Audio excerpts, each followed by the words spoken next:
great event because we're going to talk about crime prevention. Obviously, that is one of the hot topics always in the community. And the fact that we actually have so many people here, special people, including our mayor, Frank Scapiti, City of Marshall,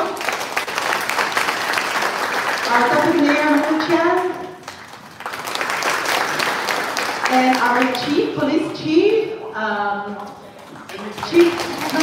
thank you.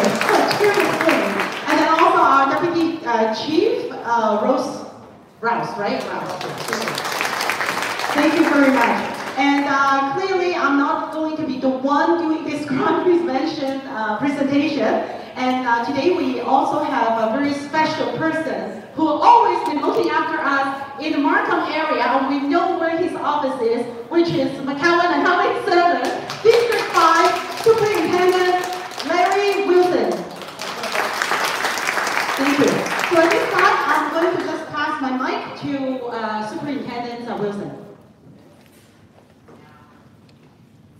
Good evening, everyone, and thank you for coming out. And I love the numbers that are out here, and I'm not sure the numbers that are online, but welcome to everyone that's online as well. I'm just going to go through the evening, what we're going to plan here.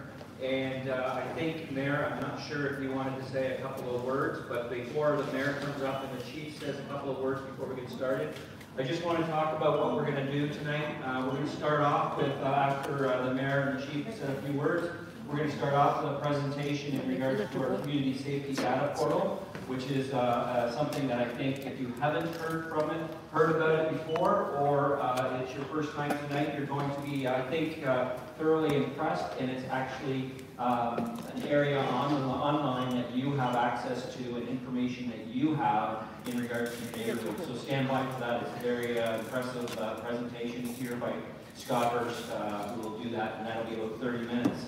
Once we're done with that, then we're going to have some question and answer period, and I have some officers, investigators up here that are experts in the field of break and enters, property crimes, and theft of vehicles. So that's going to be our topic tonight, and we'll get into some questions and some strategies and answers in hopes that we are appeasing the community and speaking about the safe community that we live in. So I think it'll be very informative, and I look forward to sharing this information with you. Mayor? I'm going to call up our Mayor, Frank Scapiti, come up and say a few words, please.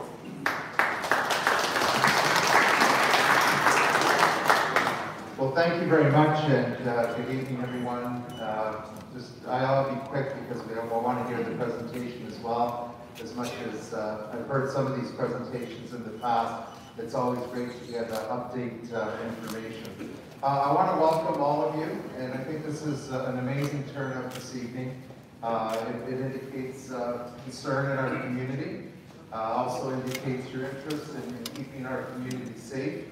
And I want to thank Chief McSween and Deputy Chief Robertson-Rouse. It's not every crime prevention meeting that the Chief and Deputy Chief come out, but they must have heard there was coffee and donuts. And all kidding aside, the Chief and the deputies and the Executive Command team, Larry Wilson, our Superintendent, and all the men and women with York Regional Police, they do an amazing job keeping our community safe. And I know with recent incidents with carjackings and home invasions, particularly when they involve gunfire, it causes a lot of concern in the community. But I can tell you that York Regional Police are on the job. And you're going to hear about some of the programs that they have in place, some of the initiatives that they have in place, and how generally, as we have experienced this from time to time, there may be events or we may be going through a particular cycle, but generally speaking, the stats are not sort of out of whack with what's happened in other years. And when you take a look at over the 5 years, and I'll let Larry Wilson and his team get into this, I think it's important to know, overall what's happening in the community. And that's just like saying, isn't it been beautiful weather this summer? And it has, that doesn't mean that we get confronted with a storm once in a while. And it's very upsetting and very alarming when we face those situations in our community. I know I've had a neighbor a number of years ago that had their house broken into. Young kids, it's very disturbing. And it's one of those things that is very unsettling, not just for that moment, not just for that day or for the next week, but for months on end. And so I appreciate the realities of those things, but I also want you to know that York Regional Police are doing a great job. I actually tell the chief and many other with York Regional Police, we should actually be promoting more when they've been successful at getting the criminals that are responsible for these acts. And just last week, again, 2 arrests were made of 2 men who were robbing elderly women. And I know I gave the example of my neighbor. Again, it took some weeks to do because criminals are good at what they do. But eventually they were caught and they were part of a gang that was going through neighborhoods in the GTA. 2 of them were from outside the country, but they know the stats. They know where good homes are, good cars are, and where easy victims are. And so we all have to be alert. Last year, the city of Markham was ranked number 2 in terms of the safest community in all of Canada. That's based on crime statistics and safety index. And like I said, you can say it's been a beautiful summer, but from time to time we face those storms. And I want you to be aware that generally things are safe in the community, that yes, criminals do come through, they target neighborhoods sometimes and leave. And then, I know it's frustrating, but unfortunately not even I get this information. But from time to time, the York Regional Police are involved in an investigation that they can't necessarily share the details with the public. That being said, most times, not always, most times, when something is happening that is of major significance, usually those victims are targeted, and they're targeted for specific reasons. But anyways, I'm going to let the professionals do their job. I want to thank Councillor Amanda for hosting this tonight. I know when I started to get the emails, and I was seeing where generally they were coming from. 2 minds think alike. Before I even had a chance to ask Councillor Colucci to host this, she says I'm hosting a crime prevention community meeting, and I wanted to very much get others both to attend and to watch online. And I welcome those that are watching online as well, understanding that not everybody could physically be here today. But I thank you for your interest, and I think you're going to hear tonight, York Regional Police are doing their job, and quite honestly, in some respects, we have to be their partners. We have to be the eyes and ears on the street, and take other measures individually to make sure that we're doing what we can to keep ourselves and our families safe in the community when we do face these storms. And then certainly over the last few weeks, I'd say we've been facing a storm, by the way, not just here, but in other parts of the GTA as well. So again, thank you to Councillor Colucci, thanks to the Chief and Deputy Chief, to Superintendent Wilson, to all the men and women with York Regional Police. We care about the community, we care about the people that live here, and we do want to make sure that Markham continues to be one of the safest communities in all of Canada. Thank you to all of you. And so if I can also invite Chief to come up and say a few words while you're making your way up here. I just want to acknowledge all the media for attending this event, whether it's online or in person. Thank you very much. Thank you, Councillor. Thank you. First off, let me say a big thank you to the community for being here. It's an important conversation, and I can tell you, Deputy Rouse, myself at the executive level, when we spoke to Larry about this meeting, we wanted to absolutely be here to show our support to the community and, essentially wrap our arms around the community when it's feeling a sense of not being safe, right? Because that's what we hear from time to time when these storms arise, as the mayor talked about. But sometimes what you hear or what you may see may not be as much a reality as you might have heard from a neighbor or not. And so what I'm talking about here is many times we try our best to communicate out to the community as to what's actually going on. And sometimes perception is not always reality. But as you can imagine, on social media, not everybody is in social media. So how do we better communicate that? Sometimes we have to be here in person like this, which is great. We get to engage with people. Sometimes we go to social media, sometimes through the media. We are doing a much better job and trying to do a much better job. We're in the process of redeveloping a whole new communication strategy that is going to help you get the information you need in as timely a fashion in the way you need to consume it. That's a challenge in this new way of us all interacting and trying to get that information out to you. I will tell you, and the mayor hit on it, we still are one of the safest communities in all of Canada. There's no doubt about it. I'll be bringing a budget to the regional council in February, and I can tell you we still rank second lowest in the country for every police service that's managing a population of over 1 million people. So, you know, from a crime severity index, which is the serious crime, we are very low in the country as well. So rest assured, you're in a safe community. I'll let the team here, who I'm going to tell you is a top-notch team of people who we brought here and assembled to actually give you the information you need. And we're here at the end of this to answer any questions, but I think a lot of your questions will get answered through the data that you're going to see, through some of the presentations you're going to hear, and I hope you enjoy it, and feel free at the end to ask whatever you need to ask. So thank you very much. Well, thank you so much. So just some housekeeping items. Washroom is just right outside if anybody needs it. And also, if you're not quite sure what we're talking about, like, especially for those people who speak Cantonese or Mandarin, actually, Jill is there. You can actually ask her for help. And also, Grace is also here as well, so you can also ask her for help. And obviously, myself, I can speak Mandarin, Cantonese, and English all fluently as well. So without further ado, Larry, thank you.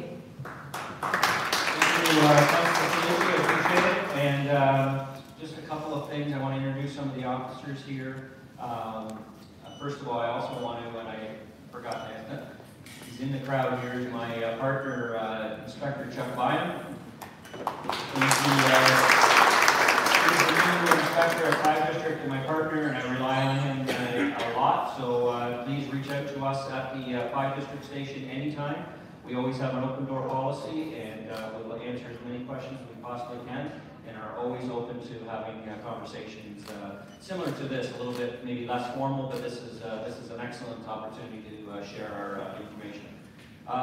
Also with us tonight are Detective Constable Hansen from our Auto Cargo Unit, Detective Constable Marcoux from our Integrated Property Crime Task Force, Detective Sergeant Eklund, who's our officer in charge of property crime at 5 District, Constable Brian Hines, who's our crime prevention officer, who has valuable information to assist you, and he always tells me that his door is always open for phone calls and any assistance that he can provide the community on crime prevention in keeping your community, your homes, and your person safe.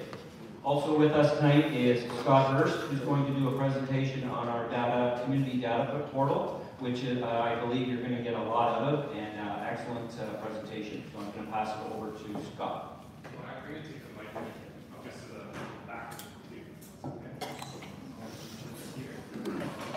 Thanks everybody, thanks Super. So my name is Scott Hurst. I'm the supervisor of our Business Intelligence and Data Analytics Unit at York Regional Police. So it's my pleasure to give you this presentation on our Community Safety Data Portal. So this portal came out about this time last year, so it's been in existence, available to everyone in the community for about a year. And I'll just walk through some of the basics with you. There is lots of training available embedded right into the portal itself, and as I'll show you in the portal, there is training sessions that we do to the community live that go into a little more detail. I'm just going to share my screen now so people can see.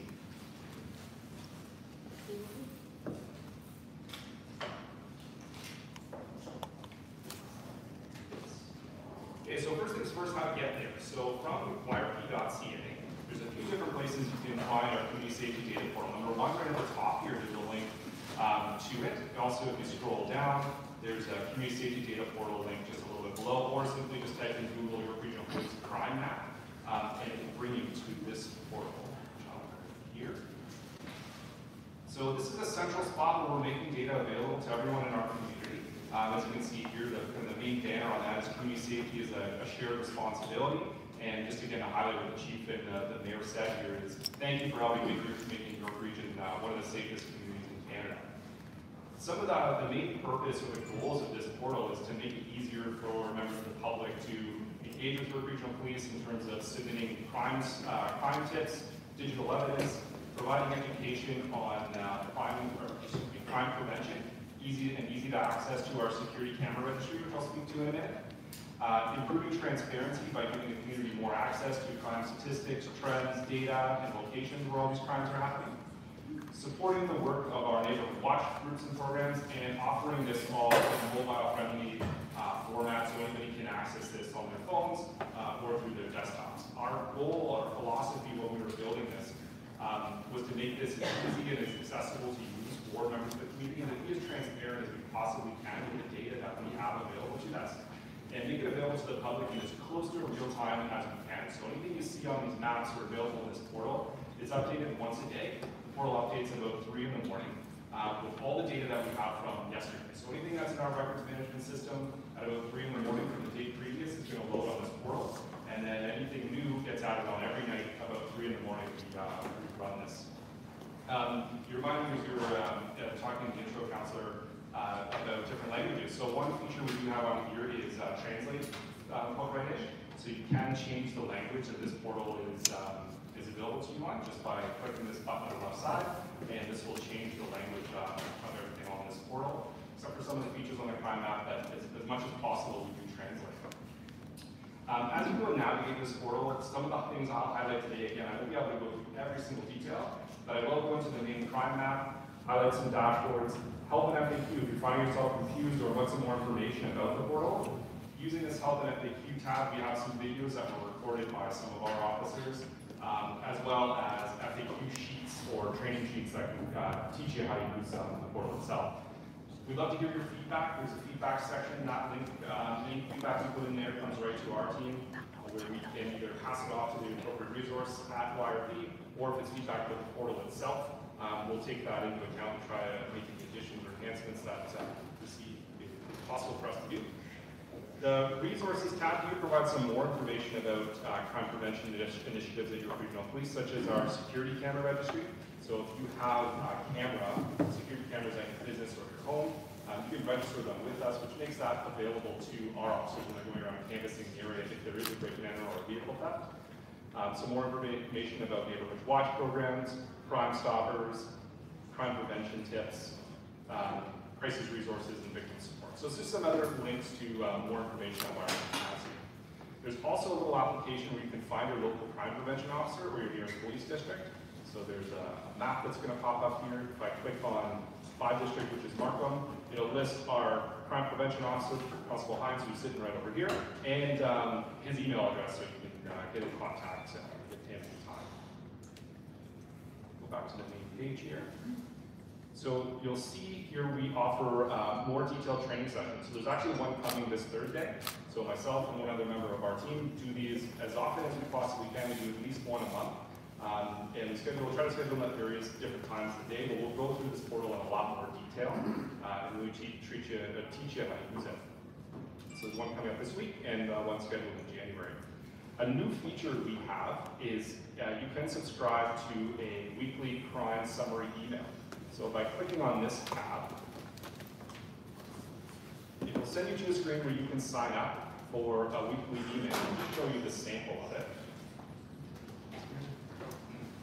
So here's a sample email. Excuse it's probably hard to see if you're in the app. I'll try to zoom in a little bit. In our example here, it's gone, but what it does is it lists every major crime statistic through the last week, and we'll compare it to the week previous and give you an indication for how many of these things are happening in your municipality or region as a whole, and give you an indication if they're increasing or decreasing. So if you're interested to receive that on a weekly basis, please do go in and sign up for our weekly email, and you'll start getting those emails every Monday morning.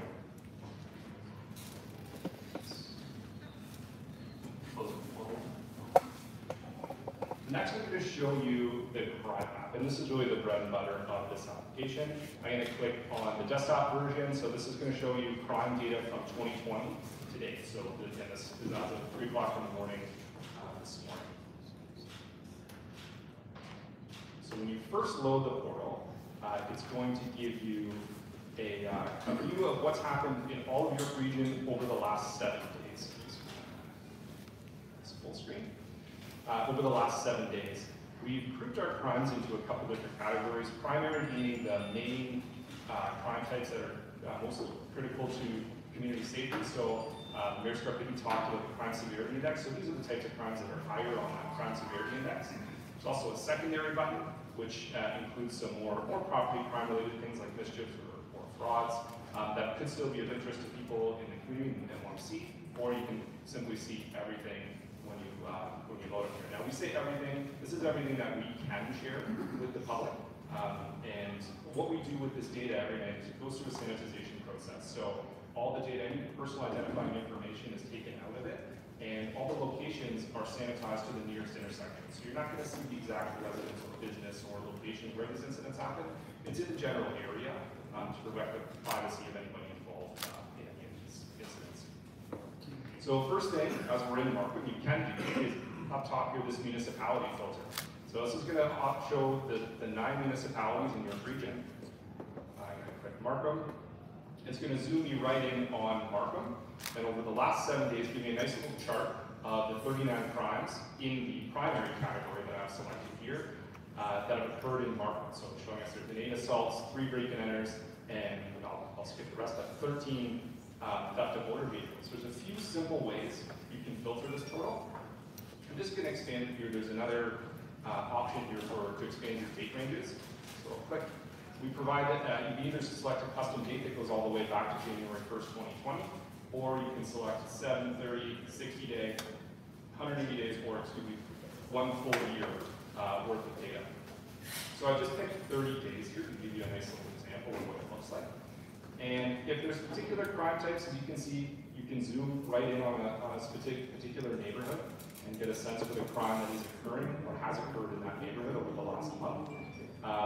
And for the purpose of this, you can click on, there's been 59 thefts of motor vehicles. If I click right on this chart, it's going to filter that out and just show me the motor vehicle thefts.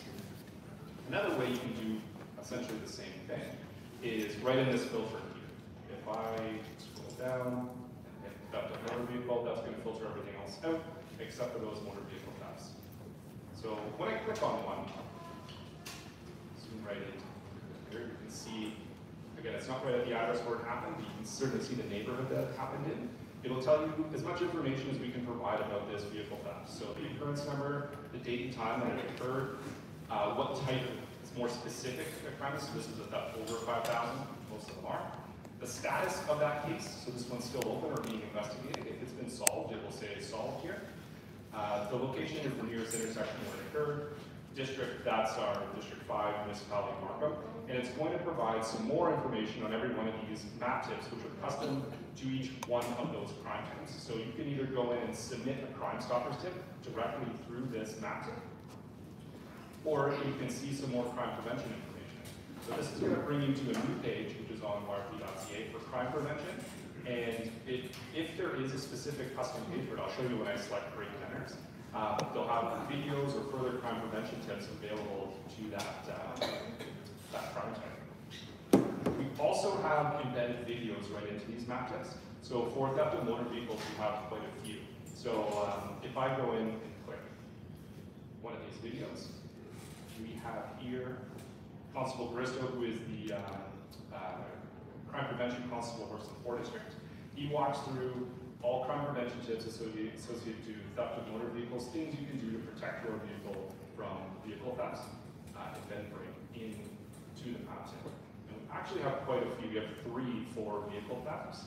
There's also one directly from our auto cargo unit. We have our representative up here today. And he walks through just some further information you can utilize for theft of motor vehicles.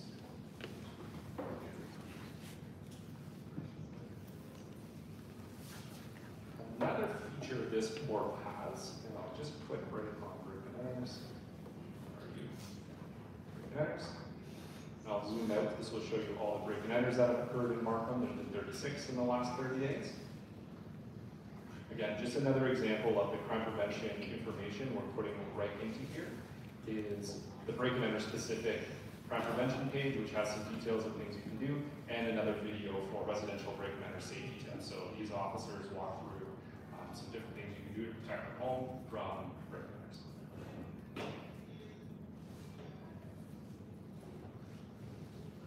Another feature of this portal, which is unique to your regional police, actually, we're proud of this feature that we've integrated into here, is our community safety alerts. So our Corporate Communications Bureau puts out media releases on a daily basis specific to different crimes. So what our portal does is when they post one of those to live.ca, we pick up that media release and associate it to our community safety portal. So as you're in here, you can see down at the bottom right, there is a bunch of different media releases. So I'm going to click on this one that's related to a robbery. It zooms right into where the robbery occurred, lists all the details about that robbery, and there's a few different ways you can see the media release. There's a link here that says help solve this case, or you can click on the bottom here to view the media release, and it will bring you right to it. So for this particular one, this was a commercial robberies that occurred on November 30th, and this is listing information that our investigators have put out, asking for assistance with obtaining information about the suspects involved in this robbery. If you have things like pictures or further descriptors of the people, they'll be included right into the media releases as well. And there's links to, or the occurrence numbers actually listed here, and information on how to contact our hold-up unit in this case if you have any further information about these cases.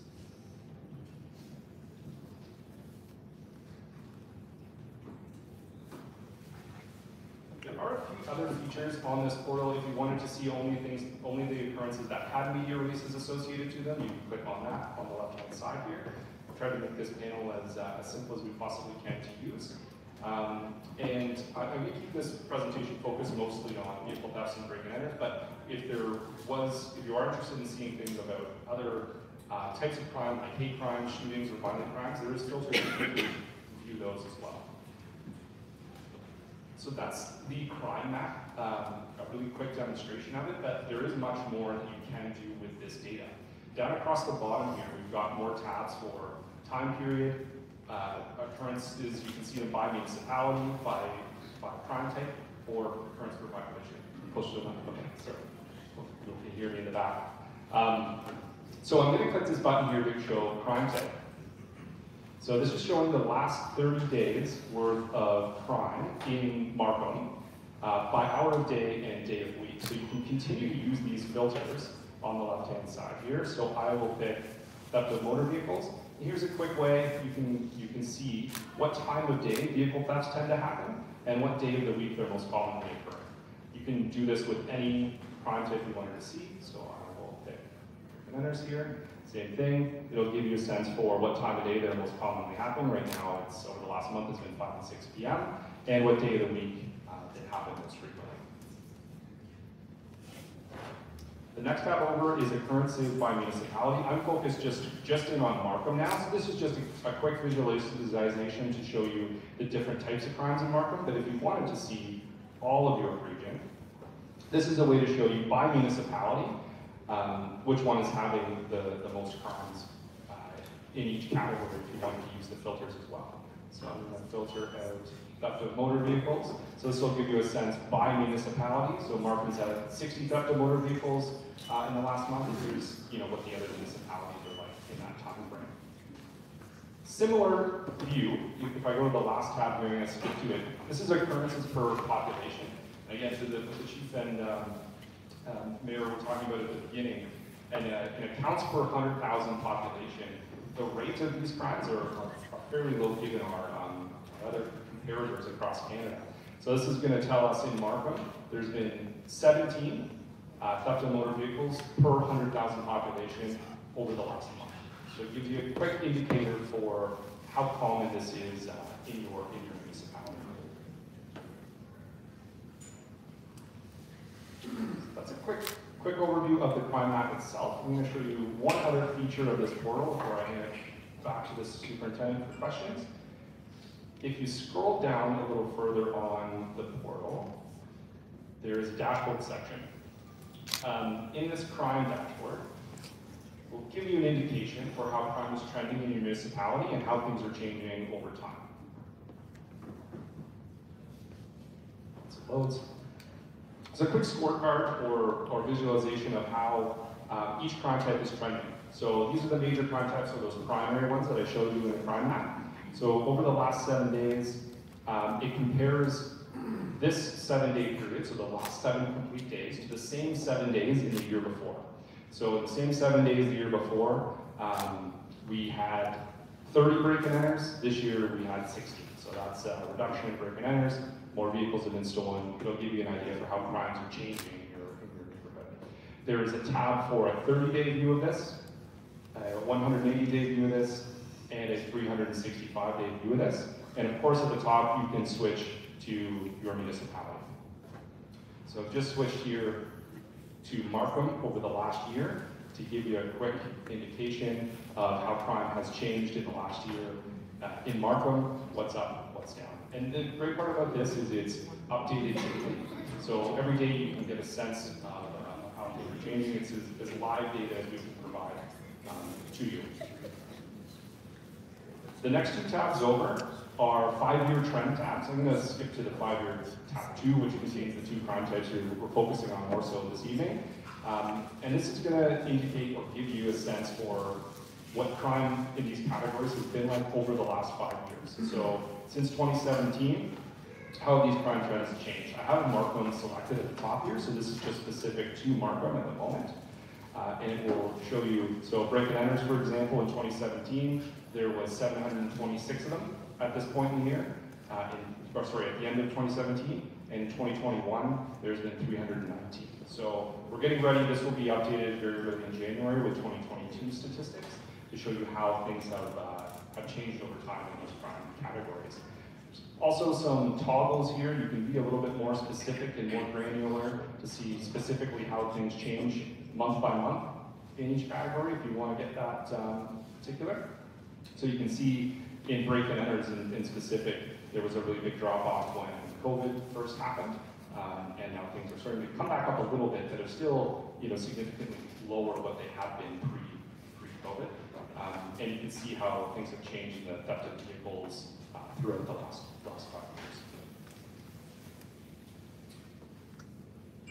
So that is our community safety data portal. Again, when you're in here, please go to the help and FAQ section. There's some great training videos. There's some great QRCs or resources you can use. There's also a YouTube video here from Deputy Chief Paulo da Silva talking about the portal, what it can do for the community, and different features that it has. And please, I do encourage you, if you are interested in this, to come and attend another one of our Community Safety Portal Academy training sessions, which we do approximately monthly, and sign up for our weekly newsletter. Thank you. Before you speak, I just wanted to acknowledge Linda Brown. Linda Brown, please do stand up. Stand up, please. Yeah, I just wanted to acknowledge and thank you so much for initiating this. All this happened because an email from Linda Brown, so I just wanted to say thank you. So you're the author of the email. I just want to, first of all, thank Scott for his presentation. And I know it's a lot of information from the beginning, but I just want to kind of go through a story that I experienced last week. I had a community member contact my office and had some concerns about some events that have occurred in their neighborhood and wanted some clarification. So I was talking to the individual, the community member, and he had indicated that through talking to his neighbors that there was 200 incidents that happened in his neighborhood in the last few weeks. And I went, wow, 200 incidents. Where are you living? So I said, are you at a computer right now? And he said, yes. and I'm working from home, and he jumped on the computer, and I did exactly this. And I can tell you, I'm on the community data portal. We have other tools that get a little bit more details, but for a quick glance and understand where things are happening, I'm on this portal all the time. And what I love about it is you have access to it as well. And I walked this individual through it on the phone, and they jumped into the portal, and I didn't ask for your specific address, but where the area was. And we narrowed in on the area where this individual lived, and we clicked on different crimes. And his concern was break-and-enters. There was 0 break-and-enters within a 6-block radius over the last 7 days. In the last 30 days, there was 5, but nothing close to his address. It gives you a little bit perspective of what's going on out there, and not listening or hearing or reading maybe some things that the community is not safe anymore. You have access to this portal to see it with your own eyes and see the numbers. And I'm not a techie person. I'm far from a techie person, and I walked through this, and you can't, as I was told by Scott many months and years ago when I was playing around with it, he says, I can't screw it up. I can't mess it up. So you can go and you can work through it and filter and find out about things that are happening in your neighborhood, in the city, and in the region of York. So I think it's a fabulous tool, and some of the questions that we received through the email was lack of communication, how come we're not hearing about these things, and then this portal's been out for over a year, and maybe a little bit more information from us and celebrating this, or more commercials or something that gets it out to you. But that one-on-one, we can't do one-on-one with everybody in Markham, but that one-on-one, the community member was very impressed and could understand what was going on in his neighborhood. So that's just a quick little example of how a person can walk through there. So we're going to, before I open the floor up to some questions in regards to break-and-enters, theft of vehicles, and other things that are happening in your neighborhood, are there any questions, clarification for Scott in regards to this data portal? Yes, sir. Yeah, I've been on the portal, and I've noticed that it's ongoing. Can you stand up so we can hear you? So I've been on the portal, and I've noticed when I go into different crimes that it's either ongoing investigation, it says ongoing, solved. When it says closed, does that mean it's solved, or is it not a crime? For the benefits of the people in Zoom, Yeah. maybe you can repeat the question. Yeah, sure. So what he's asking is on the portal, when you click on one of the map tips, it will say that case is either solved, closed, or open. So if it's open, it's actively still being investigated. If it's solved, it means it's been solved, somebody has been charged with it. If it's closed, it means there's no further, there's no evidence to charge anybody at the moment, and that case has been closed for now. And how long does it take before you close a case? That might be a better question for one of the detectives when you close it. It depends on the evidence. That will depend. It depends on the crime itself. It depends on how much more evidence you can obtain. As the mayor had mentioned, a beautiful summer, we're not always going to have beautiful summers. We're not going to have cases that we can solve. It's a theft from a vehicle where there's just no evidence, there's nothing to move forward with, but we can't say it's solved because it's not a charge. And that goes with our statistics and how we report statistics to the community, and we don't want to say that it's solved when we really don't have a suspect or any prospect of concluding that investigation. So, and it's not a quick little, okay, we're not going to do that. There is efforts. It's assigned to investigators who spend a significant amount of time. The one key thing about the closed things, though, is, again, we start to look at analytics and we look at, are multiple things happening in that neighborhood? Okay, so that triggers us to say, okay, there's a lot of theft from vehicles, break-and-enters that we're not solving in this area or not getting enough evidence. Well, then that's our job to focus in and come up with initiatives to focus in on that area, get information out to the community, work on canvases, look for video. There's tons of video out there now. Get the support of the community and find the evidence. Especially, we may not get that one case, but there might be some common as we call MOs, common ways of doing things that we can link them together, and maybe there's one group that are committing these offenses, and we can link those together. So an unsolved case or a closed case could mean it could be ultimately opened up and solved if we are working in a consistent approach to these investigations. Clear? Answer? Good. Yes, Dave.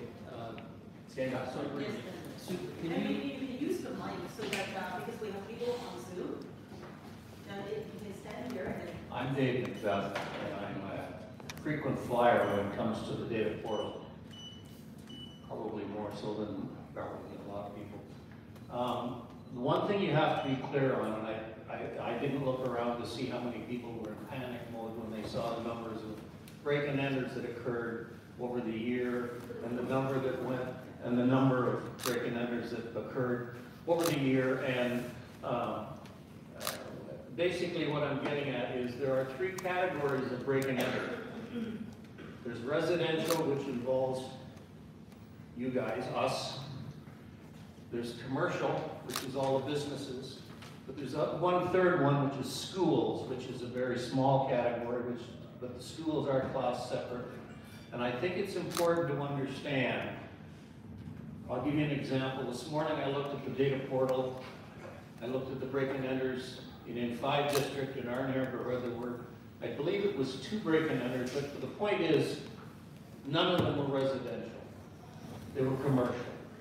And that's in the last 7 days. And if I went out like you, and I think it's important that you clarify that when you're talking to people, because people will panic when they see 2,000 in a year or whatever. Okay, thank you.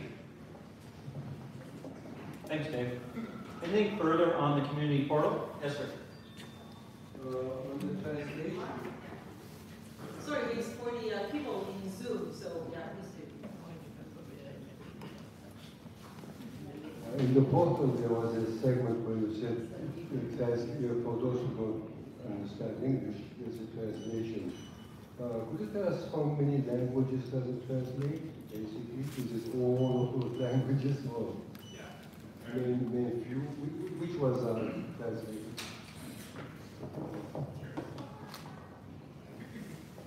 Thanks very much. Good question. I don't have an exact number for you, but I can tell you it's a lot, and certainly a lot of all of the major mainly spoken languages. So this product that we're using is an Esri product ultimately that Warrior Regional Police, we've configured on site and manage it all ourselves. But the language translation component is an Esri, which is a really big company that like the Microsoft of the mapping world. So they've embedded all those translations into their product themselves and kept it up to date. So any major language spoken, that will translate this portal to.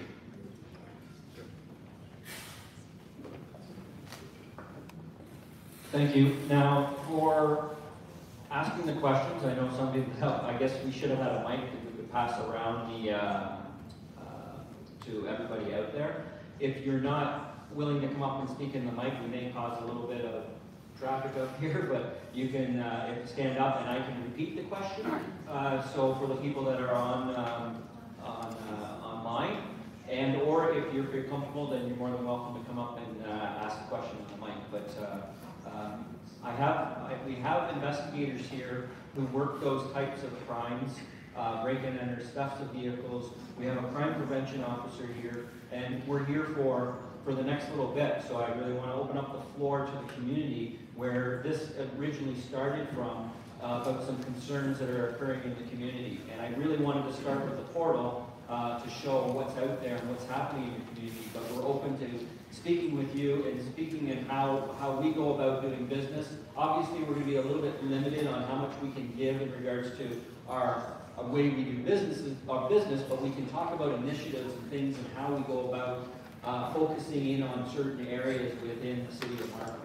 Now, we do cover Stouffville as well, so 5 District does cover Markham and Stouffville, but we're focusing in on Markham here tonight. Questions?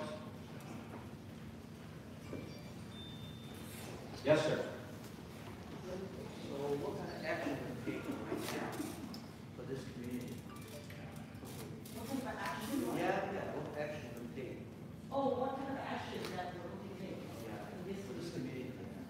So the action, that's a very broad question, and without getting into the specifics of it, but what we're going to do is, what we do every day is, we do analysis of all crimes that occur in our district. And then we assess, we look at what's going on in our areas, where are the hot spots, where are the concerns of the community, and then the members of the 5 district and all across York Region come up with initiatives, they come up with investigative plans, they come up with investigative techniques to identify and investigate and prosecute these individuals that are responsible for the crimes that are occurring in Markham, York Region. As mentioned before, isolated situations does cause some concerns in the community that we are, that potentially it feels like we're out of control and there's all kinds of crime going on. But when you look at it at a larger picture, as the mayor and the chief had mentioned, we continue to be a safe community. And yes, there are things that happen, and that's our job here as police to make sure that we continue to be that safe community and investigate those incidents. So to say, what are we going to do? We're showing up every day, we're listening to the community, we're responding to calls, and we're analyzing and we're determining where we need to spend our time. Specifically, if a certain portion of the community is being targeted. Is there an area you're talking about break-ins, carjackings, or? Yeah, I think my question is deeper. So is it possible your police station can send some policemen, like a police officer, patrolling this neighborhood, and more like I don't know, I never see the like a police officer patrolling on the street. Okay, sometimes, but since lately have some breaking case happen right on my street, based on or this. So over the last 2 weeks. Yeah, last 2 weeks. So how this meeting got started, there were 3 break-ins in Angus Glen, West Village, and Tuesday. Yeah. And 2 attempts. And those 2 attempts. So told a little bit of that, but it's a meeting, but this meeting sort of comes out Angus Glen, West Village specifically, with this increased activity in 2 periods. So that's what I think it kind of got expanded bigger, but that was our meeting concern. And I don't think we NIMBYism or anything like that, but, No, totally understand. For the people that are online, the concerns are the police patrolling the streets? Are they everywhere? And also the recent events that have occurred, mostly in the Angus Glen area, and those 3 events, 3-4 attempts. I did have dinner time too, so that everybody knows in this area. Most of you know already because we're all in Yeah. So. But between 5 and 8, just so you're aware. So I'll deal with maybe the elephant in the room, which kind of spearheaded this conversation or this meeting. Was we had a significant incident that occurred on the street that involved police interactions with individuals that we suspected of doing home invasion robberies. So when you see up in the data portal, we classify different crimes different ways, and sometimes the community may not quite understand the specifics to what those crimes are. So break and enters are when people break into homes when people aren't at home and commit a criminal offense while inside that residence. And those are the common numbers that are high or higher than home invasion robberies. Home invasion robberies involve people going into homes where the homeowners are still there and violence occurs and a theft or another criminal offense occurs with the component of violence.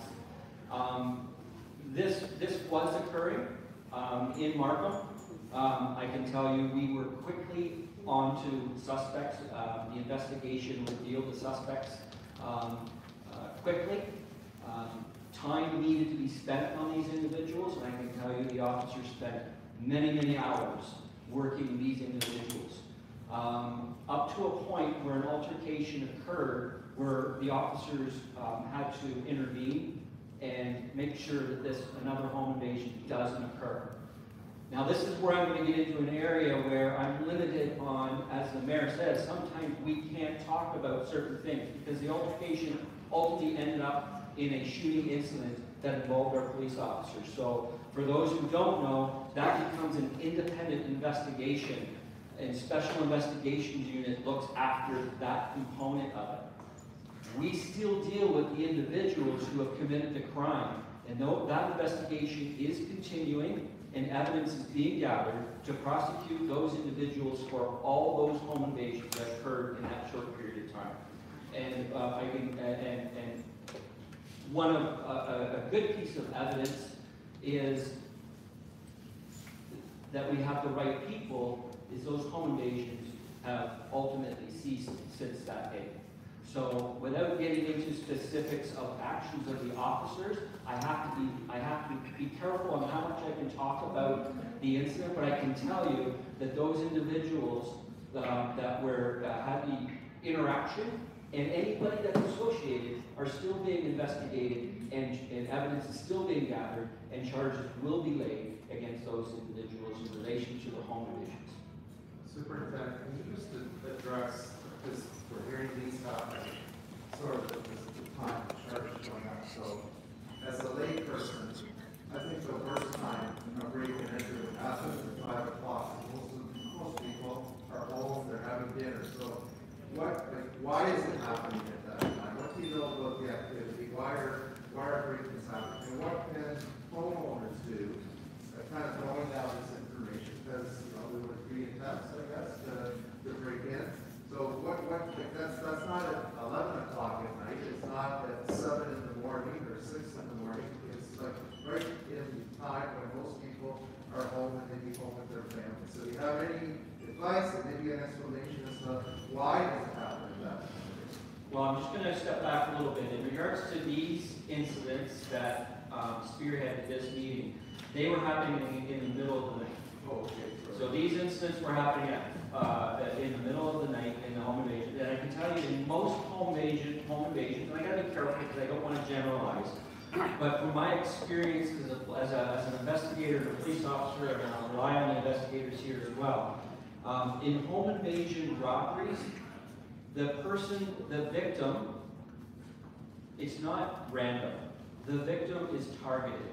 There's a reason why individuals are going into that home and robbing people that they know are inside the home, because they know they either live a risky lifestyle, that there's some potential finances or items that they want, or people are exposing themselves and allowing them to know that they have valuables and money or something kept in their home. So I can tell you the home invasion crime is not random. It's usually targeted. If you are living a lawful, day-to-day, strong community member life, the chances of being a victim of a home invasion are low. Now, break-and-enters, that in most cases when people aren't home, they are occurring usually during the day. And what we've seen recently is later in the evening or in the early evening because of the time change and the darkness. And I'll give the mic to PC Hines here, who will talk about crime prevention and where you're located, how your house is lit up. These break-and-enter artists really do target homes that are easy to get into. They are maybe in the dark, the lights aren't on, there isn't alarms, there isn't any type of prevention that slows them down. So we have a crime prevention officer who has all those expertise and all those advice and direction on how to make your house more secure for those types of crimes. Yes, absolutely. Just something Scott and I were just talking about something just to be aware of as well that we haven't added yet. Sorry there. Two things. One other gentleman here, I can't remember, was asking about directed patrols, seeing more police officers. One of the things we can also do, which we haven't talked about yet, and Scott's the expert in this area as well, our business intelligence, which is sort of tied to what our crime maps show when you talk about dashboards and things like that. We can actually direct patrols in an area where we know crime is being committed. So we can actually draw tools. We can draw tools on our maps to direct officers there and actually measure the time and the number of times they're spending there. So that's how our crime analysts with our district command works in conjunction with them to make sure we are putting our resources where they need to be. So that's the answer to directed patrols and higher visibility, because we know that has an impact. The other thing I wanted to mention, last thing I'll mention, and I'll turn it right over to the team. Don't be alarmed when you see a significant spike in break-and enters from a one-year trend. Because I can tell you we saw a significant drop when the pandemic hit, because I spoke on the news about this, which was because you were all at home. We were all at home. And when you're all at home, residential break-ins were not happening. Commercial break-ins were happening, but residential break-ins were not. So when you see a year later, we're all back to work, we're all out in the community, opportunity exists, significant spike, it alarms the community. The 5-year trend, Scott and I were just talking, we're actually probably, and I'm not, one is too many, okay, let's get that out of the way. But in respect to what we were at pre-pandemic, our levels are very, very, very similar. So from a safety perspective, we're no less safe than we were in that regard. So I just wanted to leave you with those two pieces. Thanks, sir. Thank you, Chief. That's why he's Chief. That was very nice of you. I just want to give, I'm going to ask Detective Sergeant Ackland to come up and give an example of what Directed Patrol did as a result of being directed to an area, instead of just driving around randomly, using the analytics to be Directed Patrol and the results of that. In May 2022, we had an individual who was targeting homes late at night. Basically, why these people were home asleep. He was going into these houses, he was stealing jewelry, money, and he was leaving. And he did several of these. What we did is through our BI tool, through our crime analysts, we were able to determine where the individual was, or where we thought he could have been, or where he was working and where he was targeting. So what we did is we had our uniform officers going out and blanketing those areas. And what happened is we came across an individual late at night, leaving one of those houses. He was arrested, our guys were called in, and we made the arrest, and he was convicted. So that just shows that with general patrol and everybody working together, and our crime analysts and our BI tool, it all comes together. And we had an individual arrested who was doing residential break-and-enters in the middle of the night. So it's a great example of how it shows. Thanks, Dave. Amanda, sorry, did you say there was a question online? Yeah, I got a few questions online. I just want to make sure that they have a chance. So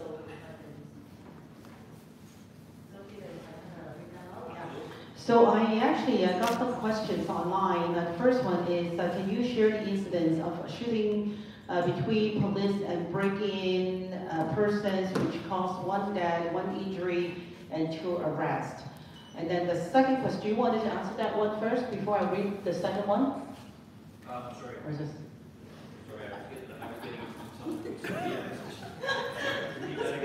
That's right. Can you share the incidents of shooting between police and break-in persons which caused 1 death, 1 injury, and 2 arrests? And then there are a few other questions as well. Do you want to answer this one first?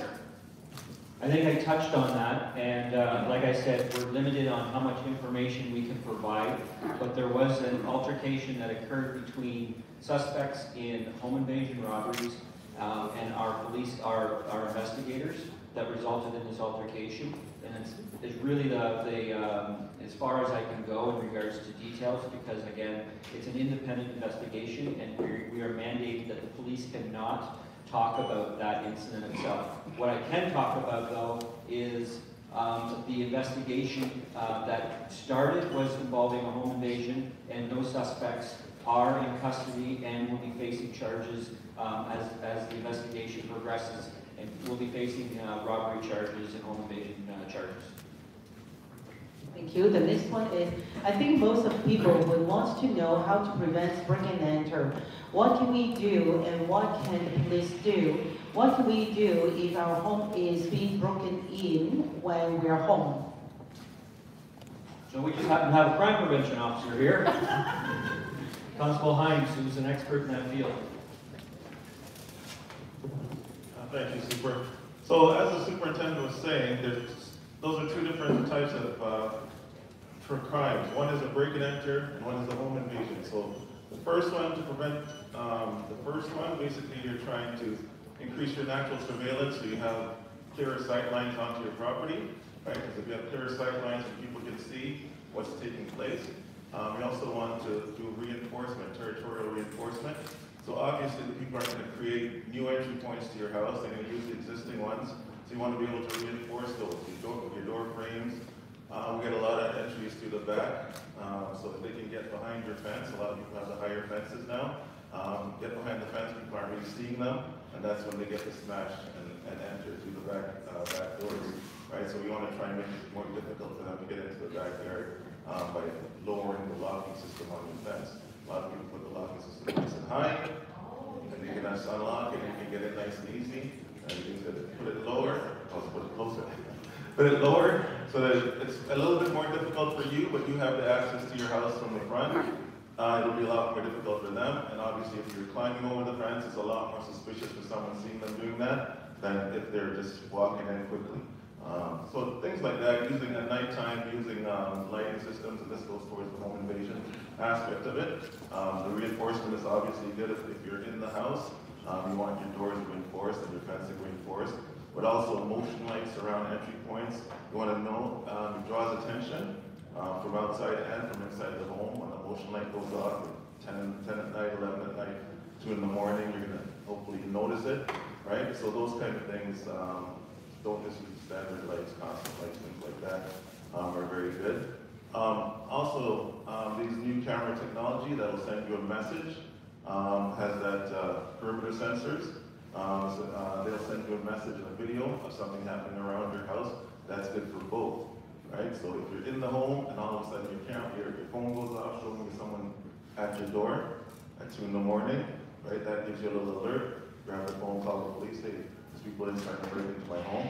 Or if you're at work or out of the country and your phone goes off and shows you a picture of someone trying to enter your home, then you can call us, and we have a 1-800 number, so no matter where you are, you can call us toll free and say, hey, there's someone trying to break into my house, send the police there. So things like that are all good ways to protect your home. Thank you, Brian. And just to add there, Scott had mentioned in regards to the data portal, there are options and areas to go within our webpage, on our yrp.ca page, where you can go to crime prevention tips, and it's all there written for you, and ideas and numbers and contacts for us to reach out to our crime prevention office for further explanation or further ideas to assist you in securing your residence. So there are more questions. So the next one is, the recently incidents almost all happened during early morning between 2 to 4 a.m. It seems they don't care if people are home or not. And then the next one is they touch on the federal government's just decided to ban owning pistol. I don't think it is a good idea. Low density of population justify people own gun to protect themselves. I don't think local governments have enough resources to prevent from happening crime. And it's hard to believe that it is targeted. The area is affluent community.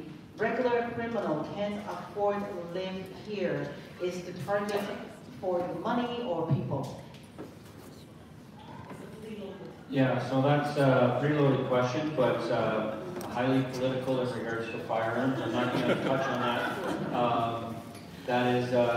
That's always an ongoing debate.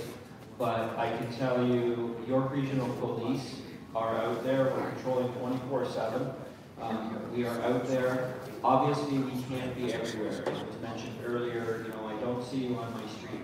I can tell you we are out there. We receive letter files, complaints daily, and we respond to those letter files and complaints, and we strategize. Because we can't be everywhere, that's why we're using these new improved tools to analyze and go to the areas of great concern. I get it. Everywhere there's times where it's a great concern, but we're also a phone call away. Do not hesitate to reach out to us. One of the questions was, what do I do about people driving up my street that I'm concerned about? Well, it's not against the law for someone to drive through your community, right? But if they are driving in an erratic, unsafe manner, then we need to respond to that.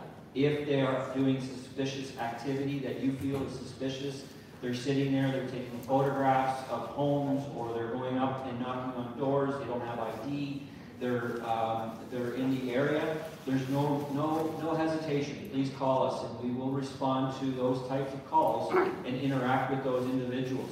They may be lawfully in your neighborhood doing some work, doing some sales, doing whatever they're doing in their neighborhood, but at least we've had that conversation with them. So we're not always everywhere, but we are trying to place our people in the most efficient manner in dealing with the most serious crimes and dealing with all the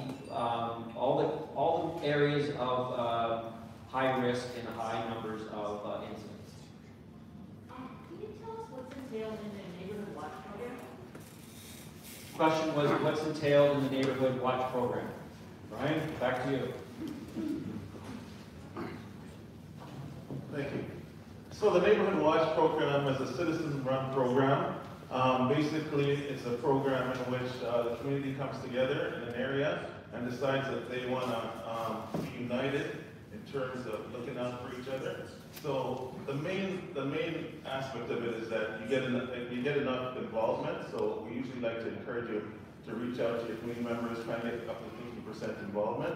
Once you have something around that number, then York Regional Police will work with you. I'm the liaison officer for the York Markham area. So I'll work with you in terms of setting up a meeting so that we can get out some of this information, crime prevention type information, what a neighborhood watch group does. So once you guys attended that meeting and discussed everything, and then you have a discussion, and basically if you still want to go forward with it, you will basically provide me with the area where your neighborhood watch is, you give me a name, and then we leave you alone to run your group. Obviously a leadership group is established, and 3 months later we get to contact you and say, hey, how's everything going? We have a little meeting again. If everything's going great and things are working out for you, then we, on your behalf, will reach out to the city and ask them to look at the map that you've given us, and we'll work together to establish areas that we can put up a sign, or what they can put up a sign. Obviously, sign pollution is a little bit of a concern, so we're trying to put the least amount of signs as possible to cover that area. And yeah, once a year we usually have a meeting, where we call it the captain's meeting. We have some more, anytime you want, some meetings for crime prevention information or anything like that. We'll do that with you. And then you always have myself or whoever's in my position as a liaison, so if you want to contact me, discuss things with me. But even what Simba was talking about earlier, where a car is driving up and down the street, or a car is doing something that someone might consider suspicious, you guys have a nice organized group. You send it out the information. Hey, we just saw this car doing this. Does anyone know why they'd be in this area doing this kind of activity? And a lot of times the neighborhood watch groups are able to solve the problem prior to even needing to call the police. But obviously, if it's a criminal offense taking place, you call the police right away. Don't worry about getting out to the neighborhood watch group first. Okay? We have Mr. Macbeth, who leads a nice group, and he's been doing it for many years. It's been working very well for them. And we don't need to recreate the wheel. There's lots of neighborhood watches, so you can go to a meeting and see where the captains are, what information they're sharing. And again, our crime prevention office is there to support that initiative. I have a question regarding the year-over-year trend in terms of the resolution. So we are seeing the same level of crime committed, like a pre-pandemic, and right now it's kind of normalized. Are you seeing a kind of trend up in terms of close rate or success rate in putting those people behind bars? Good question. Thank you for that. Yes, when we have successes, when we have input from the community, when we have people who are giving us tips, it's a partnership. And when we are successful in those investigations and we put people, as you say, behind bars for a period of time, yes, we do notice that the numbers do go down. There isn't just one group or one individual that's doing this. They are pockets of people that feel that this is okay to do and it's unacceptable in our community, and it's our job together to work and make sure that those people don't continue those offenses.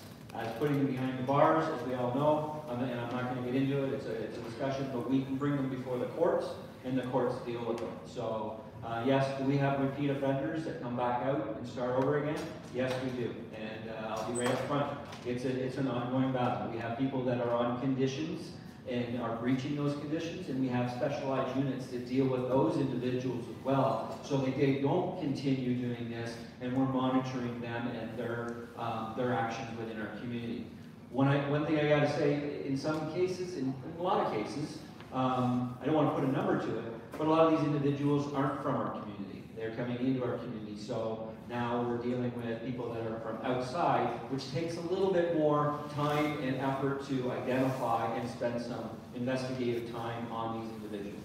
But you're absolutely right. Numbers do go down when we're successful. You'll see in our medias that we have projects and we have investigative projects where these members here work with other police services, joint efforts. We're not the only ones that are experiencing this. Durham region, Peel region, Toronto, the whole GTA, and we do communicate with each other. We share information. Our property crime people share information with Toronto police and our neighbors to ensure that we are all on the same page in regards to these individuals. So it's not just us and then they move on to somewhere else, or it's not theirs and they move into our backyard. We work together as a police community. It's not just York Regional Police, it's all the police services. We get to know these characters and we investigate them thoroughly. Yes, sir. Sorry, I just want to ask, what's the reasonable force for civilians to protect ourselves from breaking into?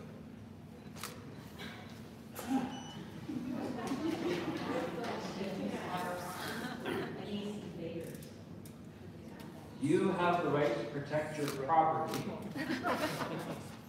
We're getting into a dicey area here where what my suggestion is that if you have people coming into your home, that you contact the police and let us deal with that situation. It will keep you safe, it will keep your family safe, and that's not your role. You have to also remember that it's property, okay? It's property that can be replaced. Lives can't be replaced. So phone the police, don't engage, and we'll deal with the situation. I think that's a big concern within our community, Angus Glen West Village. We've had 4 break-ins within a very short time. We've had many attempted break-ins. So I think we're fearful that they're actually going to break in when somebody's home. Possessions can be replaced, but if somebody is home and discovered to be home and hurt, I think that's our biggest concern. Yes, and everybody, and I totally agree with you. And the question for the people that were online is the concern is these break-in-enters are happening, and if you are found at home, people are working from home these days now and are there. And I can, you know, some of the things that we have to do as individuals is we have to be aware. We have to know that, you know what, things are happening in my neighborhood because I just checked the portal. There seems to be 3 or 4 B&Es that have just happened this week, break-in-enters that just happened this week. You know what, I need to be aware of that and I need to utilize that, and I need to maybe make some changes on carrying my cell phone with me. I'm securing my door a little better through the advice of crime prevention. We're doing things maybe, and I don't want you to live a life of fear, but for that period of time where you're maybe recognizing things are occurring in your neighborhood, there's opportunity here to protect yourself as well. But in any time, a person who breaks in your home, they don't do it quietly. It's going to be a loud crash, it's going to be a bang, and it's going to be, you'll get your cell phone, a quick 911 call, and we'll be responding ASAP. Okay, so what I do strongly, if you feel that your neighborhood is being targeted at this point, I strongly recommend that you reach out to our crime prevention people and get some tips and get some ideas. The more resistant the person getting into your home, they're going to back away. Lights coming on, noise, alarm. If you don't like pets, you could have automated barking noises. I don't know. There's certain things that you can put into place that cause the person to say, you know what, this isn't the home I'm going to break into. And that's where you're going to get that from the crime prevention people, who will give you those tips on making it difficult for individuals to pick your home. Sorry, I'm hogging the mic. The chief knows I like the mic. I just wanted to jump in for a few minutes here. I've been investigating break-and-enters for probably about 15 years. I also worked on the Guns and Gangs Enforcement Unit for about 6 years. So there's a huge difference between break-and-enters. Somebody is going to try and break into your house and they kick a door in and they see you, they are running away. They're not sticking around. They are scared. They're scared that you guys are home. They don't mean to kick in your door knowing that you're home. They don't think that you are home, and they take off. Home evasions, like the superintendent said, are ones where people are most likely targeted. They're going into that house, and that's their whole plan. They want to go into that house, and they know those people are home. Break-and-enters don't happen that way. That's why the timeline for break-and-enters is it most likely happens when they think people are away. But like the super said, with COVID and people working from home, it's kind of, the trend has kind of gone a different way sometimes. But I can guarantee you, this person who kicks in your front door and you yell and you scream, that person is running away as fast as they can. Because one, they don't want to get caught. So they're running away, they're not sticking around. I have a question. So then what about that robbery that happened in front of St. Augustine School last week and there was a shooting? Was that not a break and enter? Was that something separate? My kid's school is right across the street. I'm not 100% sure what shooting you're talking about at the school.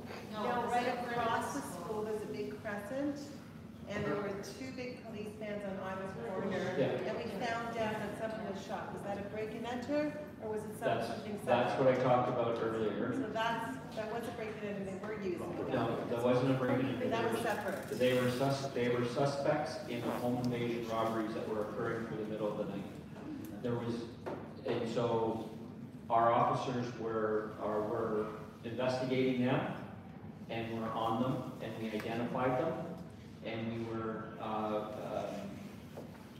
doing investigative techniques to work with them, to arrest them, and an altercation occurred. At 8 o'clock in the morning, early in the morning. We don't pick the time when the criminals.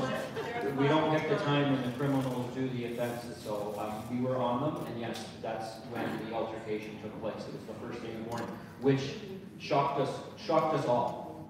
It shocked the police. These people were through the night. But that incident took place, and those individuals have been taken off the streets.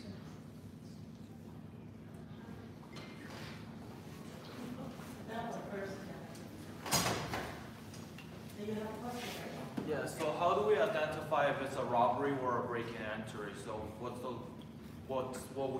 can we do about it, right? If we call the police and if it's a robbery, they would know where is our location and they'll come straight for us. If it's a break-and-entry, yeah, they'll run away. But what if it's a robbery, right? Okay, so first of all, we don't expect the community to know the difference between all the criminal offenses. So if a crime is occurring, you contact the police. Okay? Our communication branch will ask you a variety of questions, which will probably dictate what's occurred here. So now are we calling 911? Always call 911 when you're in an emergency. But if you come home and you find your home broken into, right, and there's nobody in your house, right, that might be something that you aren't calling 911, might be calling the regular police number, because it's now we're going to report a break and enter, and there's nobody there. So the difference, just for your interest, the difference between a robbery and a break and enter or a theft, robbery has violence. Robbery is with a firearm, with violence, with physical interaction with a victim, and they're stealing stuff from you or hurting you or another member of the public to gain what they want to obtain. That's considered a robbery. Break and enter is someone who kicks in your door when you're not home and removes items from your house and commits a criminal offense within there. They break into your house to commit a criminal offense. In most cases, that's a theft. Yeah. And just like the detective sergeant said, you'll know very quickly if it's a break-in or a home invasion. Because when the person, normally before they break in, they'll ring the doorbell many times because they want to make sure no one's home, or they'll knock a lot. Sometimes people don't answer that. Sometimes people don't speak English, whatever the case may be, and they choose not to respond to that. The door gets kicked in, you see the person sees you, whatever the case may be, they usually a scream or whatever. If they're not running the other way, then you know it's a home invasion, right? Get yourself to safety. You know, if you can get out of the house, great. If you can't, lock yourself somewhere, get yourself to safety, call the police right away, because you want us there as quick as possible, okay? So you'll know quickly which it is. We have a few more minutes for few more questions. No question. According to thieves, I would care about and they are getting cameras. They are trained. Just like the police officer or the mechanic, it's their trade. Now, telemarketers are getting response. They call, they ask questions, and naively you answer. We have a security system. Yes, I do. What type is it? What is it? How is it? We give you a better offer. Those are tricks of the trade you don't want to have.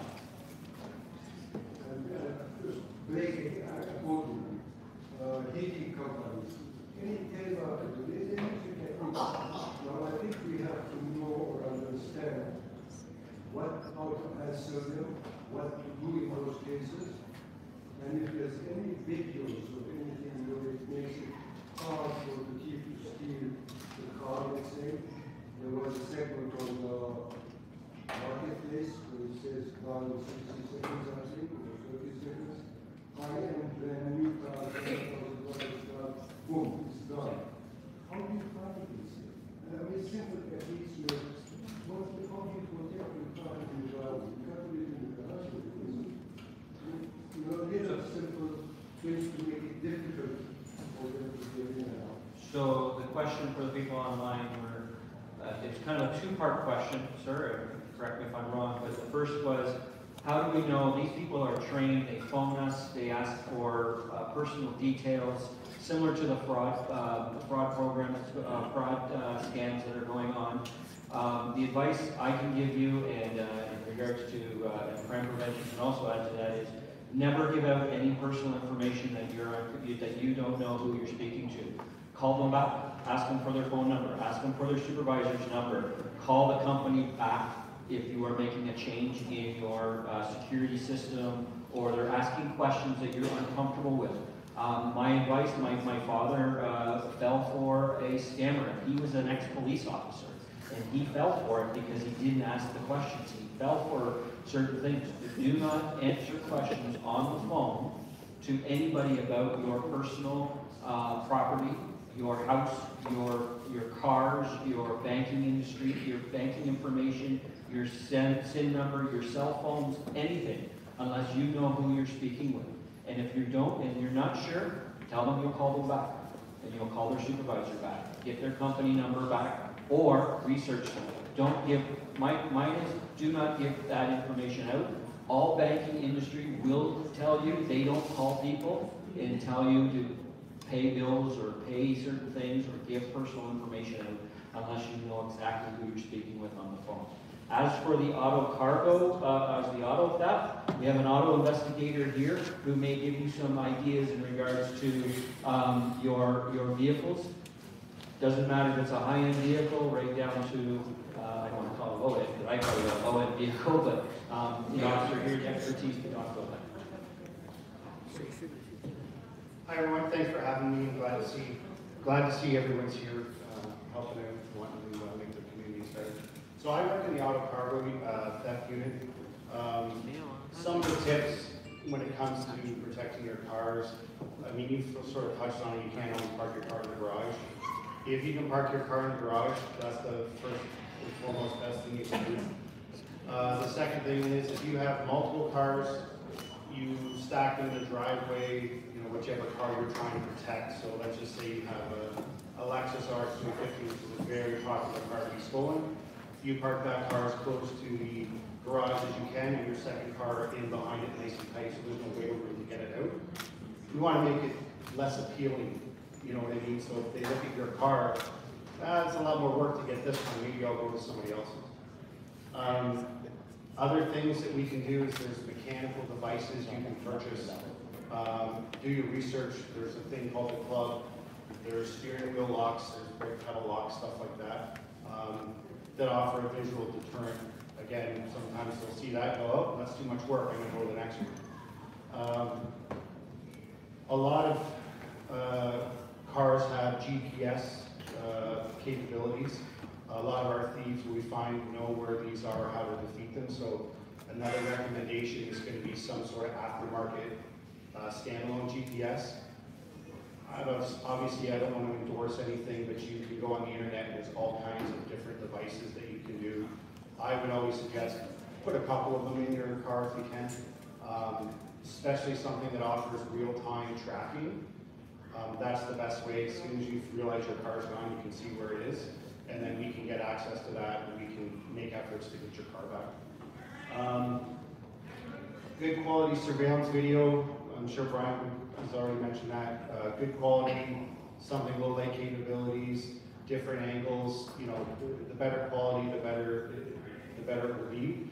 We also have, I think we touched on it earlier, you can register your cameras through the portal there.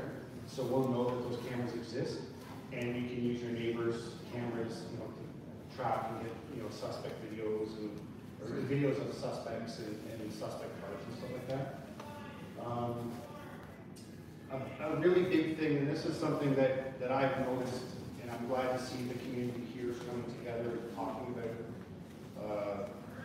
neighborhood watches and stuff, but you really got to get to know your neighbors. We got to be friendly with our neighbors. We got to make these connections. We need to have people watching out for us. We have the ability to go, wait a minute, that black car, I've never seen that car in the street before. Your neighbor would be like, hey, oh no, that's my cousin, he's from BC, they're here for the weekend. You know what I mean? So we have those connections to know who belongs and who doesn't belong, and maybe the neighborhood watch thing, if you guys can get together and put it together, is a fantastic idea. And again, it will, like they said earlier, we'll take away some of those opportunities to have police come into the neighborhood when you guys can sort of there through your neighborhood watch, right? Everyone's engaged. Sorry, I have a big list here, guys.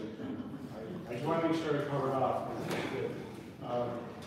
One other thing I can suggest with some of the techniques that thieves are using to steal cars is they're hijacking your key fob signal. So your key fob goes back and forth to your car, sending a signal. The thieves can actually intercept that, and once they intercept that signal, they can now start your car and drive away. And then later on, they'll just reprogram another key for it, and then they can just drive without your key. Yeah, go ahead. But do those insulated boxes work that we put our key fobs in, the ones you get off market? So if you're talking about a Faraday box, yes, it's designed to... so they actually do work? They do work, yeah. Yeah. I don't know what the costs are, and I obviously don't want to endorse anything. I was just double checking. Yeah, yeah. Like, so definitely look into something like that. They make bags, they make boxes. stuff like that. With relation to, for us, the best thing is the GPS tracking. Like, you know, when we have people call and say my car has been stolen, it's tracking to this location, we can put the resources together, right? Once we have the resources in place, it increases the chances of recovering the car.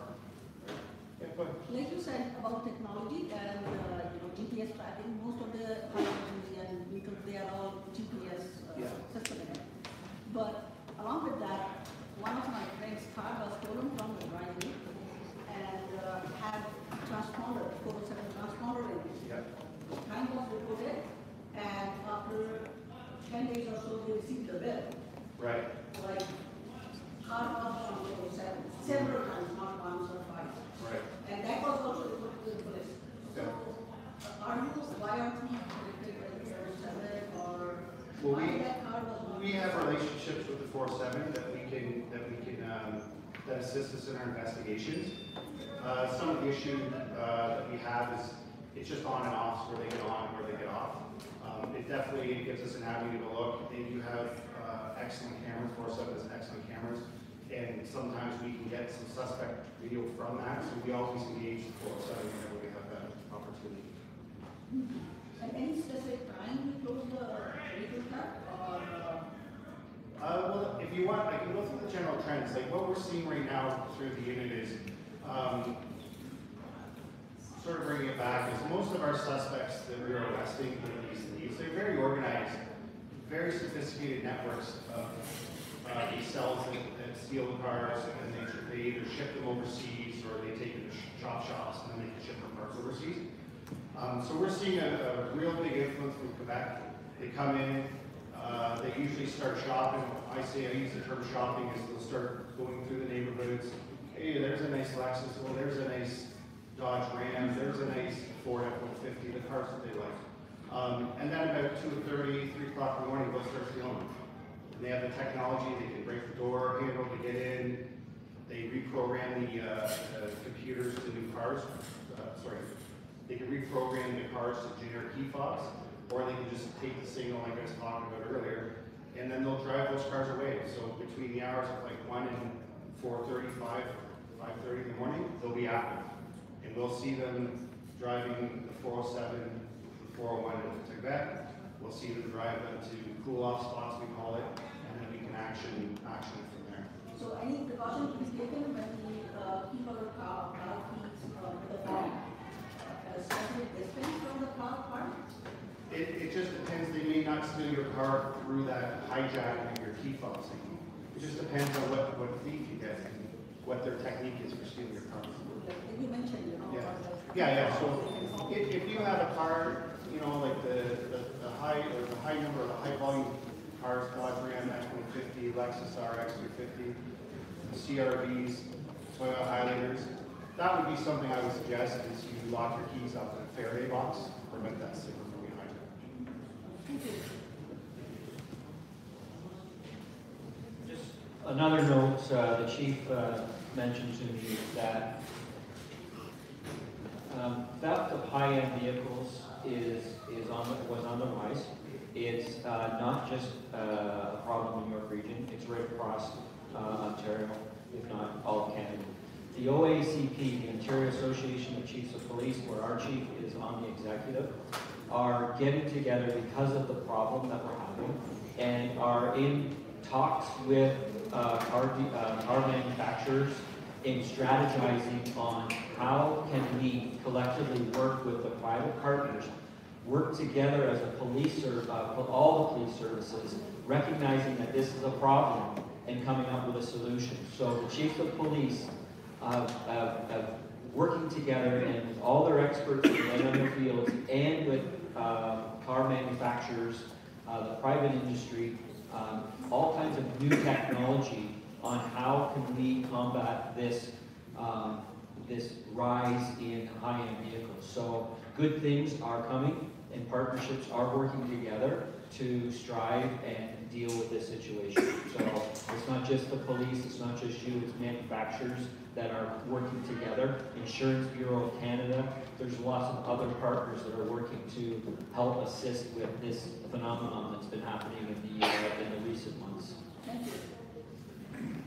Well, I know that there's lots of more questions. I guess one last question from the Zoom is that is there any possibilities for the police to increase patrol in the community? Increase patrol of the area in the community.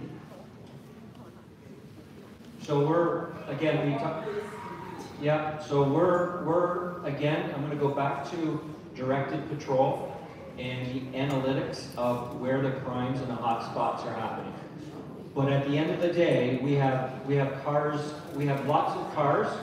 It doesn't, in a large community like this, it doesn't look like we have cars all over, but there are a lot of police cars out there throughout the day, into the evening, and throughout the night that are driving and patrolling your streets. It's just not feasible, and we just can't have police officers at every corner on every street. But I can tell you, as the commander of 5 District, we put initiatives together. We have initiatives throughout the year that deal with traffic issues, provincial offenses such as speeding, stop signs, school zones. We work on those initiatives along with the criminal component of this and focus in on areas of great concern. And I know, and I hear from the community regularly where there's concerns, but we have to evaluate and look at it and be efficient and use our resources in the best way. But at any time you feel that you have a problem in your neighborhood, do not hesitate to give us a shout. Email us, contact us, reach out to our community services, our crime prevention, reach out to me, reach out to the command here at 5 District, and we'll have a discussion.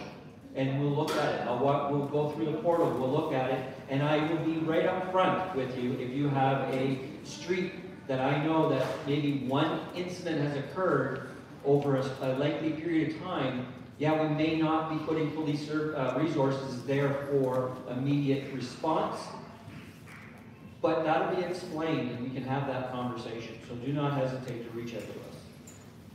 Okay, so I guess one last question from the in-person inside the room. If there's any question, burning question you wanted to ask Linda? Yeah. And then maybe one question from the media as well, make it quick.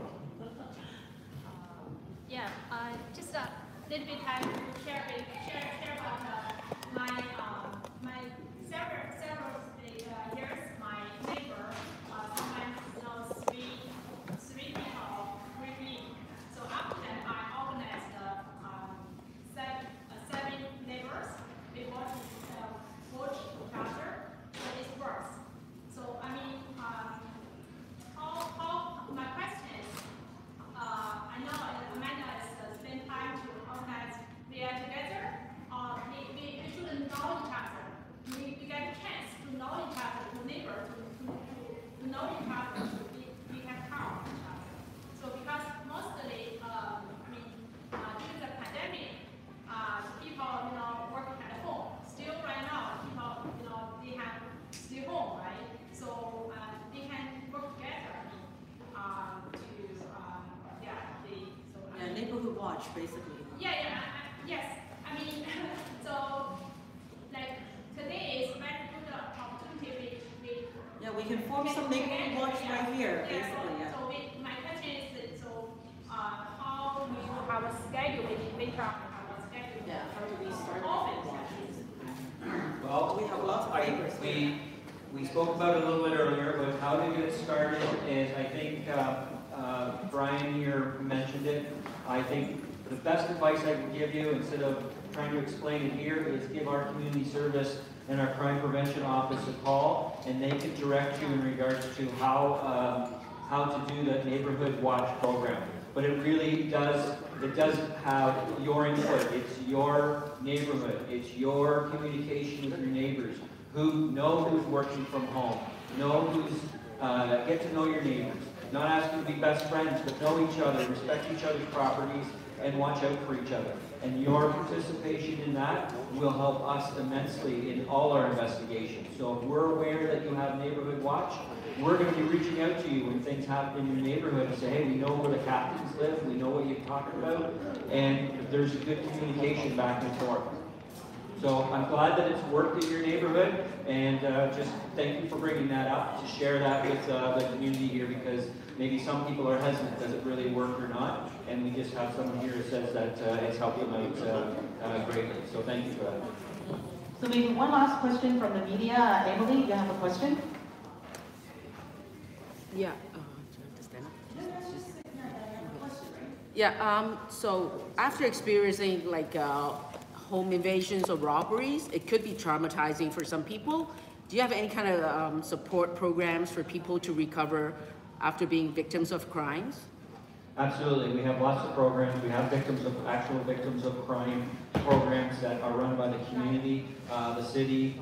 Again, I'm going to reach back to our community service branch, reach out to us, and we will get those people in touch. When we have a major incident that occurs, we deal with the victims of that.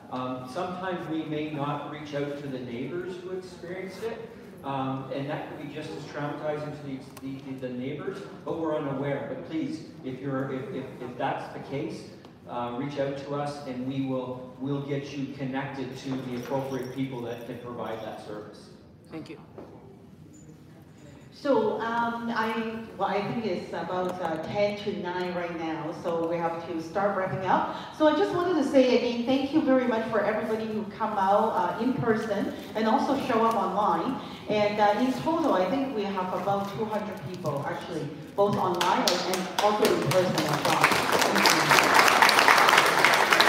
And thank you again for Linda for your email. It also started all these conversations. So I just wanted to say thank you so much, Linda. Really appreciate it. So now, before we close off, I just wanted to see if our mayor or the chief have anything to say before we actually officially finish this meeting. And obviously, you're more than welcome to stay behind and talk to the police officer as well. So first of all, thanks to all of you. Thanks to Superintendent Larry Wilson and great staff. And I want to thank Deputy Mayor Michael Chan as well for being here this evening. I'll maybe start the way, or close the way I started. While Markham is one of the safest communities in Canada, that doesn't mean that we let our guard down. It means when you're in a parking lot that's not well lit, stay alert. It means looking out for your neighbors, like others have said, whether it's that suspicious car or suspicious people. I do encourage you to start the neighborhood watch. It's a great initiative to be able to stay connected more immediately with your neighbors. While we're one of the safest communities in Canada, there is organized crime here, or maybe disorganized crime, depending on the level of their sophistication. And, it was a while back, but even one of our counselors many years ago was unaware that the home right next door was being used as a drug lab. So you know what? Stay alert, stay awake, look out for each other, look out for those signs. When there is an issue in your own home, as others have said, either run to safety. Some of us have programmable lights, turn all the lights on, use the fab to turn on your alarm in the car to alert your neighbors that something's going on in your house, because you may not have your alarm on at the time that you are making dinner or doing something with the kids. Just don't let your guard down, but it is a safe community, and all of us need to participate in partnership with York Regional Police to keep it that way. So again, thanks to you, thanks to York Regional Police, and the closing word will go to the Chief. Thank you, Mr. Mayor. Councilor Calucci, thank you. I'll leave you with this. So Robert Peel said when policing was first developed in the Peel's 9 principles, the key one for us, the police are the community and the community are the police. And what that really means is we need your help. We can't do this alone. Okay? So if you see something that is suspicious to you, call us. That's what we're there for. Make the phone call. If it seems wrong, it's probably wrong. If it seems like something's going on in your neighborhood and you need us to know about it, you gotta call us and let us know. We rely on the information you give us to do a better job in the community, and that's what we're here for. It's a partnership, right? This is what community policing is all about, right? What we're doing here. So it's a real opportunity for all of our experts here, and the mayor, myself, Councillor Colucci, to sit down and have a conversation, right? This is how we get things done. So I really want to thank you, and look forward to any further engagement we have and how we can do these town halls better. I think technology can be used much better for ourselves, like being able to do webinars and all kinds of ways we can do this. So really thank you. I hope you have a safe and happy holiday season, and I look forward to talking to you again in the future, Councillor. Thank you very much. And once again, I just wanted to say thank you so much for our YRP, and thank you very much for our superintendent for organizing this as well. Thank you very much. And have a great evening, everyone. If you wanted to have a few more conversation with our YRP officer, any further questions that you haven't get a chance to ask, you're more than welcome to approach them and just ask a few questions. And maybe you can even give us your business card as well. Yeah, we'll be able to stay for a few minutes, answer some questions, but don't hesitate to reach out to us after via email or phone call.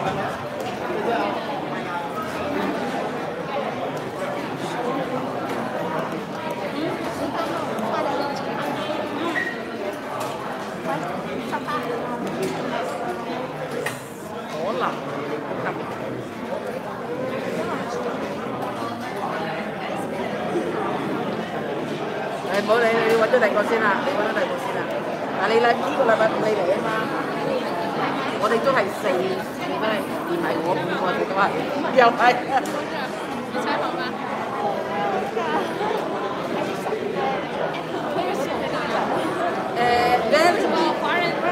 ？Very good，係某一條，係對面啦，對面係啦。佢對正嗰啲白字嘅佢嗰度。